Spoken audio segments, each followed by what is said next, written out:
Hey guys, this will be video 8 for the 50s era Goldtop Les Paul replica. And I wasn't planning on doing a video tonight, but for the most part, the more time I spent in the shop today, I got to thinking about all these um, different avenues that you could take when you're building a guitar. So for the most part, this video is going to be a pretty heavy digression from the traditional guitar, but I'll reel myself back in within the next video, and we'll get back on early 50s gold top specs track. So nonetheless, what I want to cover in this video, I'm just going to kind of read off the list, and this is really important that I clarify this. I had made this statement that the make certain that the horn here is kind of on the heavy side, so that once if you ride up into this for a Les Paul custom, that you don't get too pointy.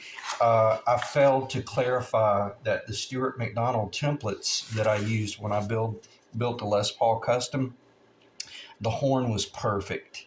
So in other words, don't buy the StewMac templates, and then if you're going to build a Les Paul custom and then fatten up this horn, because if anything, it was very misleading, the statement that I made. It almost sounded like this was too pointy to do the real heavy 7-ply custom route. It's not. It's actually perfect. But if you're building off a piece of paper, or you're designing your own guitar, or worse, you trace something from a buddy's guitar that was not a custom, and then you try to do that, you get yourself in trouble.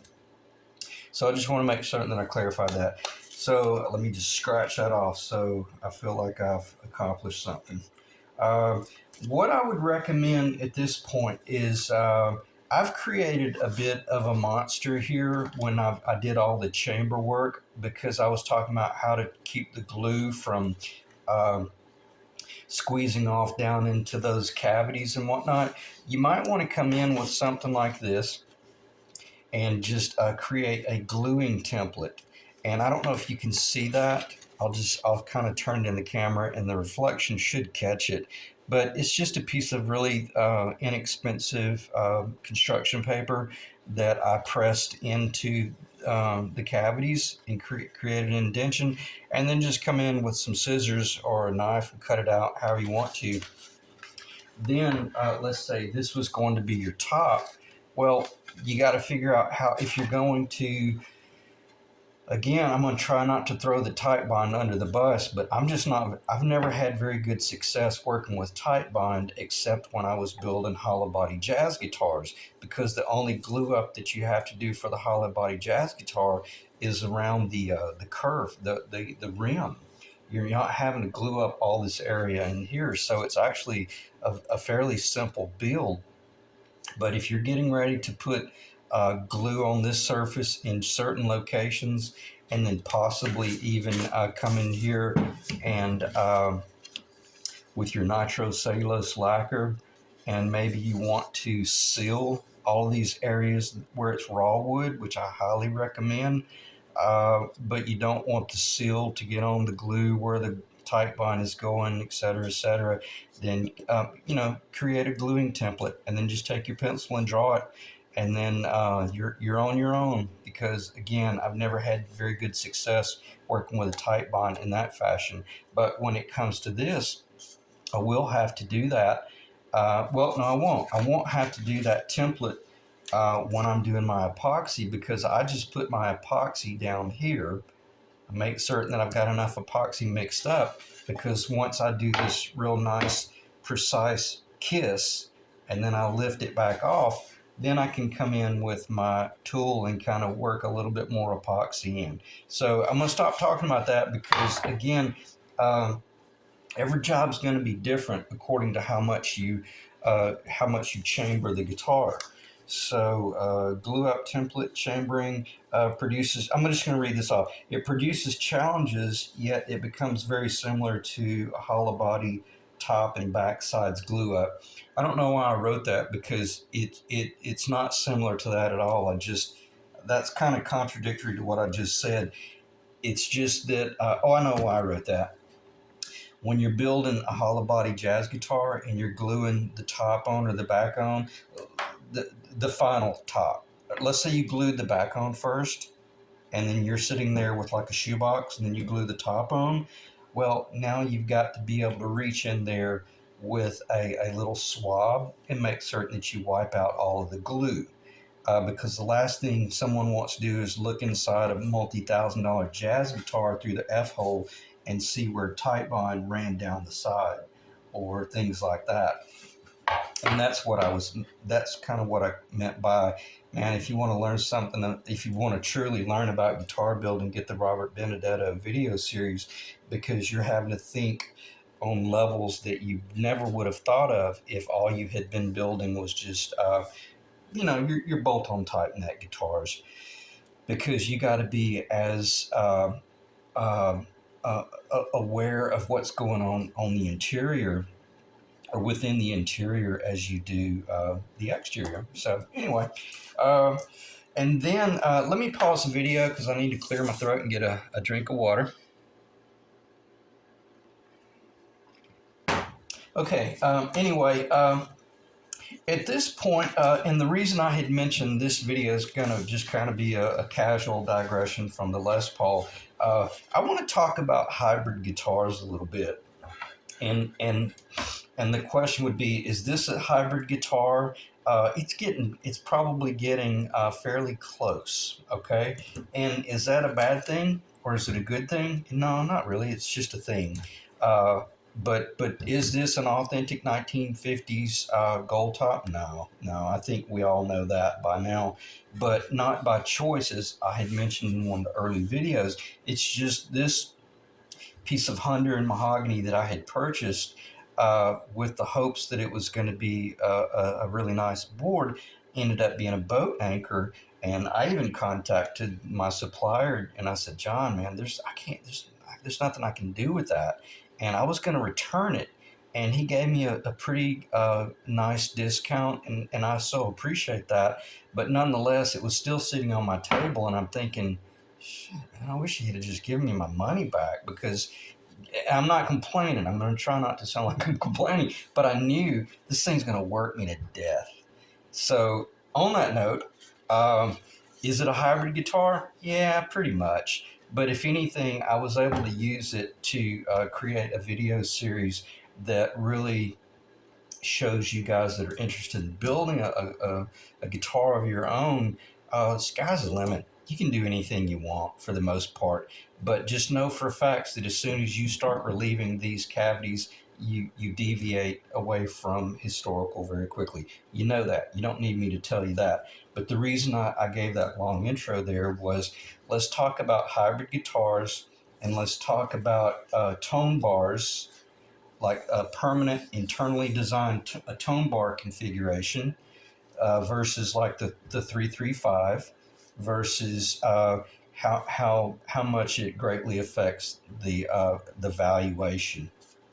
Because if you start going off into a tangent of a custom guitar, odds are you're going to create a guitar that you're going to have a tough time getting rid of it, even though it might be a great sounding guitar. If it doesn't look traditional, if there's some sort of deviation, not that people don't want it, but they might kind of be scared to show up at a gig with it because they don't want anybody to kind of laugh at them. So just kind of let that sink in if you're thinking about doing something custom, because man, I can't tell you how many times I've drawn something out on paper only to transfer it to construction paper full scale and hang it on the wall, and it is just stunning. And then you build it and you can't get rid of it, and you're sitting there looking at it going, why doesn't anyone see what I see? And it's because for the most part, most people are creatures of habit.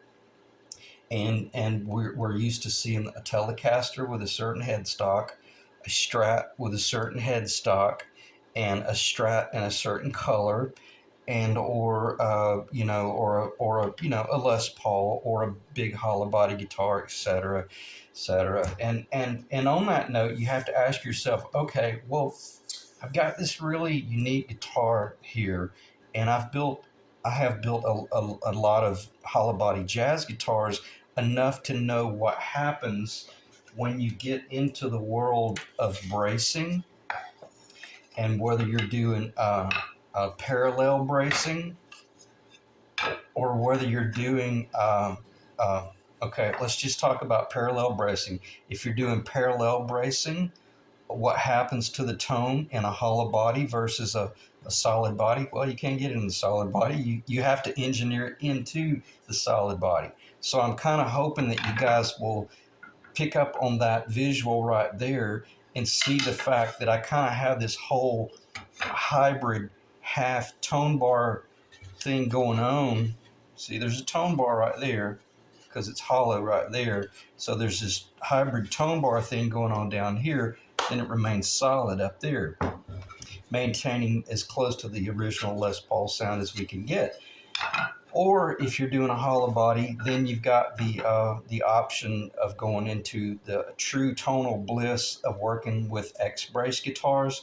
And all of my hollow body jazz guitars that I built, they were the smallest one I ever built was 16-inch, but for the most part they were 17-inch, full-blown 3-inch rimmed, full, true authentic jazz guitars. I never did a parallel brace guitar in my jazz guitars because I was going for a very, very soft, warm, mellow, specific sound.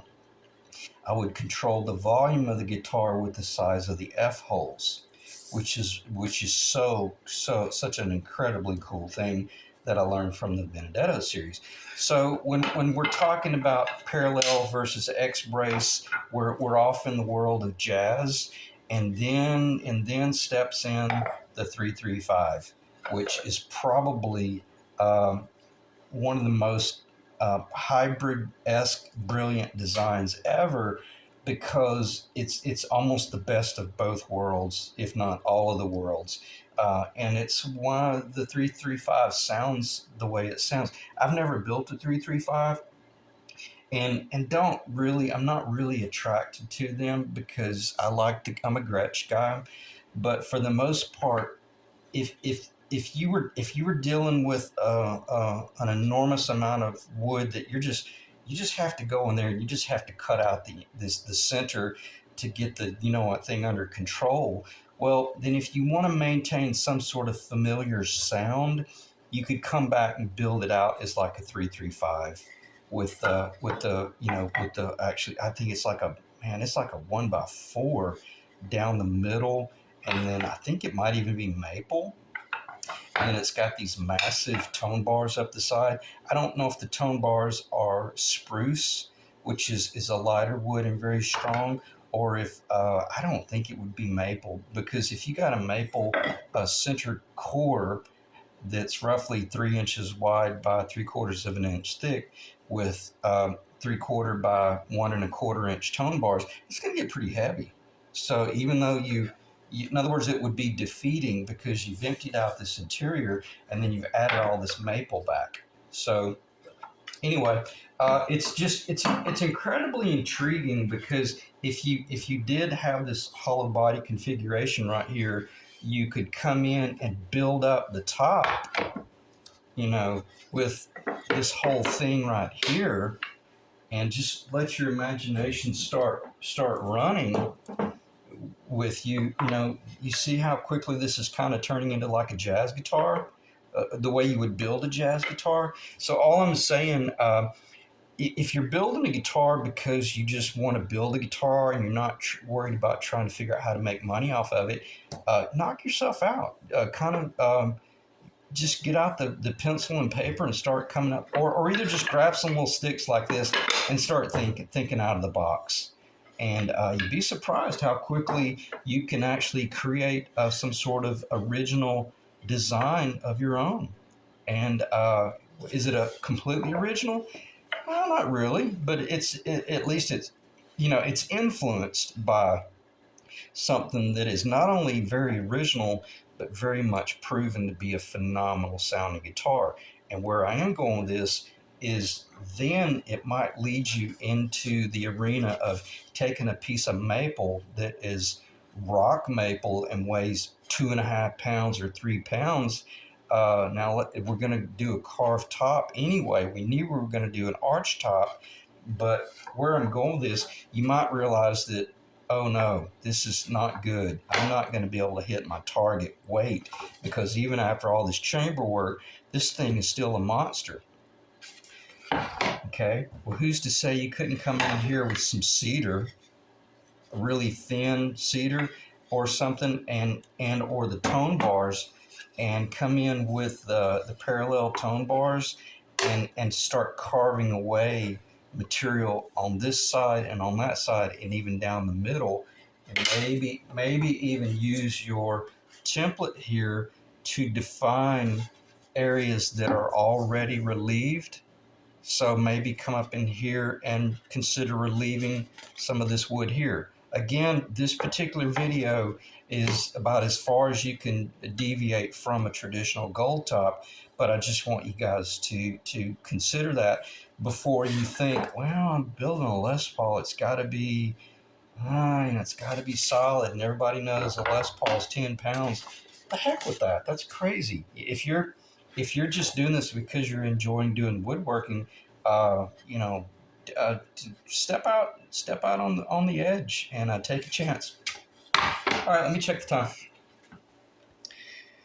16 minutes of arch top hybrid crazy guitar rambling. I hope that makes sense to not paint yourself in too much of a corner. It's a different story for this guitar because, and I failed to clarify that on the front end, but this guitar is for a client, and I'm going to try to make certain that I clarify that at the beginning of each one of these videos. This guitar is for a client. It's not my guitar, so it's not my call. I'm emotionally detached from the guitar itself because I know this guy's like me. He's getting some age on him, and another 10 years from now, another 12 years from now, we're going to be at a point to where the last thing we want to do is put a 9.5 pound Les Paul on and go play a show. So, and he's a phenomenal guitarist, and I so want to give you his information because you've seen him on TV, you've heard him on the radio, and it's just, I'm dying to say who it is. It's not like it's, Slash. That's not what I mean. But this guy is extremely well respected. But nonetheless, he could take a $100 Tokia and make it sound like a phenomenal guitar, just because of his training. So on that note, he doesn't need a 10-pound guitar. And if anything, if we could even carve off some more weight, man, that would even be better. So it's not my guitar, it's Eric's guitar, and it's going to be Eric's call as to whether we go with the maple, and whether that maple is rock maple, bird's eye, which is going to be heavy, or we go with the ambrosia maple, which is a soft maple, or we go with this little butcher block tragedy right here. I'll call it a visual tragedy, but it's light as a feather. It's almost floating, and it's hilarious because it's just a bunch of boards glued up. Would I use this on Eric's guitar? Probably not, but the tone is sheer bliss. And the reason I wanted to talk about this, let me check the time. Yeah, I got a little bit of time to talk about this. I'll just go off the cuff here. The reason I wanted to talk about this is because I've carved a lot of spruce tops, and I've carved a lot of soft maple backs. Okay? So I know what to expect as I'm carving a board and I hear certain things going on when it starts out, in this state right here, and it has a certain tap tone, and then you start carving into it, it starts getting darker and darker and darker and darker. And for the most part, right there at the end, you just want a very resonant top. Now, this is a different story with this guitar because I'm not trying to turn this into a 335, but you guys building your guitar, you may want that. And as I was gluing all this wood up, just out of curiosity, keep in mind, this line right here gets cut out. for the neck pickup. That location gets cut out for the neck pickup. And this location right here was the only thing that I struggled with a little bit. I did a 17-degree scarf joint right there because some of the necks that I build, sometimes I'll experiment with scarf joint. And if I'm putting material together. So I did a scarf joint right there, 17 degrees, and it came back that in that direction. Every bit of that was epoxied, and this just dried for like 3 days before I touched it. And it's ugly as you know what, just ugly as sin itself. But the tonal aspects of this top, they're off the charts. And if we don't use it on Eric's guitar, it's definitely going to go on one of my guitars, and I probably will just keep it. And will it be stain grade? Of course not. It'll be a Goldtop all day long, or I'll paint it white and turn it into like a penguin or something like that. But for the most part, I'd kind of like to just turn it into a mild Goldtop. But would I have a problem putting this on this back and putting a nice Honduran neck on this? In other words, finishing this guitar out as a Goldtop? Absolutely not. Because I know from a standpoint of weight, it's going to be feather light, and it will be a tone monster. I'm not being dramatic. It would sound really incredible by keeping. Let me see if I don't know if I've got my screwdriver. Yeah, I do. I do have a screwdriver. So if you got earbuds in, pull them out, or either turn the volume off. This thing's gonna be loud as hell. So 3, 2, 1. You ready?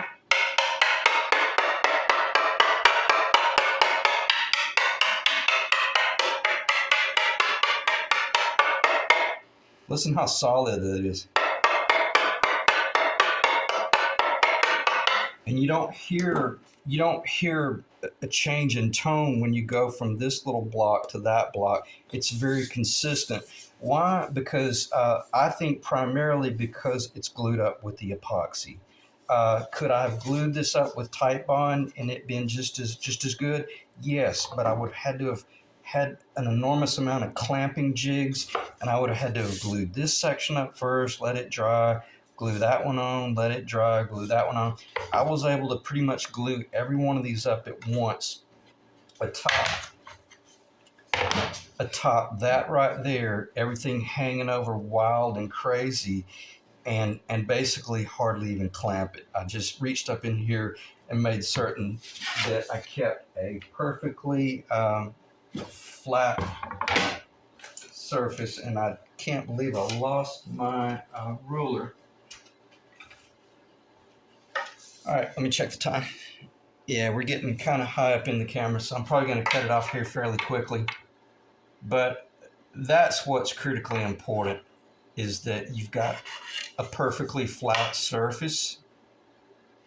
You know, there's nothing crazy going on. It's not warped or twisted or any of that type stuff right there. So when you've got a phenomenal surface, you know that even if you glued it down with Titebond, you'd have an incredibly good sounding guitar.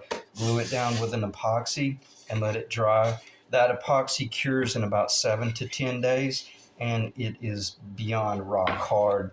So is it pretty? Absolutely not. But is it a stain grade guitar? No. It's a Goldtop. So that's why I drove home in that long-winded video. If you've got some beautiful Honduran over in the corner and you got time, you couldn't make a habit of that. But if you got time, you could glue that up and go from there. So I'm going to end the video right there with the Kermit the Frog Les Paul. And I forgot to talk about binding. Damn it. I can't believe I forgot this. I had made the statement. Let me just grab the bit very quickly if I can find it. Well, apparently I'm not organized tonight. Oh. Okay. I hope it's still recording.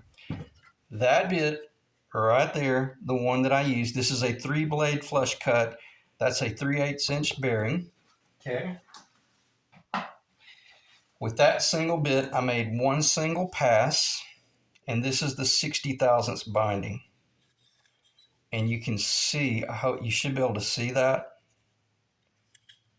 it's not even going to require any sort of scraping.